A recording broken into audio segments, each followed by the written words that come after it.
let's do some wild and bold predictions. Where does this go, call it 1 to 3 years from now?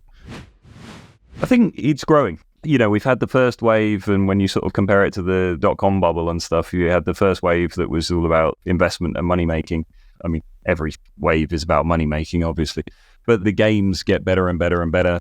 The systems get better and better and better, and the knowledge gets better and better and better from failing. That's how everyone learns. And I do foresee over a period of time, this becoming more and more and more as larger companies that we've heard of a lot about recently are starting to experiment with Web3. I think we will start to see more and more quality games coming through. And as we get more and more quality games, we'll start to see the investment in the UA side, because those games can retain users, those games can monetize. So we'll start seeing that cycle moving. And then as soon as that cycle starts moving, we'll start to see the targeting coming in more. We'll start to see that everything sort of raising from that point. Yeah, I agree. I think that's largely correct. What you really need, I think, though, is like I mentioned earlier in the context of like Farcaster and Frames, you need to empower unique experiences you can't have in Web 2 with Web 3, and then make it such that the user doesn't even realize they're on chain, and then they'll be incentivized to log in. They'll be logging in normally. They won't even have a self-custodying wallet, which is fine. There's no need for purity here. Once you have that, then the publishers will become more wallet aware, which will start the cycle that Adam just hinted at, which is then it all just clicks, right? The targeting, the attribution, the payment.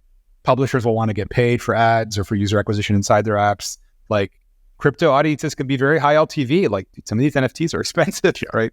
And if you have a higher LTV, you have a higher CAC, which pleases publishers. Like this should actually work once you've got the flywheel spinning. I think you don't have the consumer and the publisher incentive to be kind of really natively on chain yet, or they're missing the infra to even do it. Yeah. But I think once you have that, things are going to go whoosh very quickly. I mean, we're at a point where these two worlds are merging, and hence the partnership that we've moved into and how we're doing this. I think this is the start of these two very different worlds merging, and we will start to see this producing fruit at some point. Yeah, I'm waiting for the killer Web3. I think that's going to be the really big catalyst. We need some game that's just going to 100%. You have to be there. On that note, Xander, and coming back to kind of Adam's initial description of the state of mobile, it's here. Like, that's kind of how I describe it too. To put it less kindly, it's stagnant.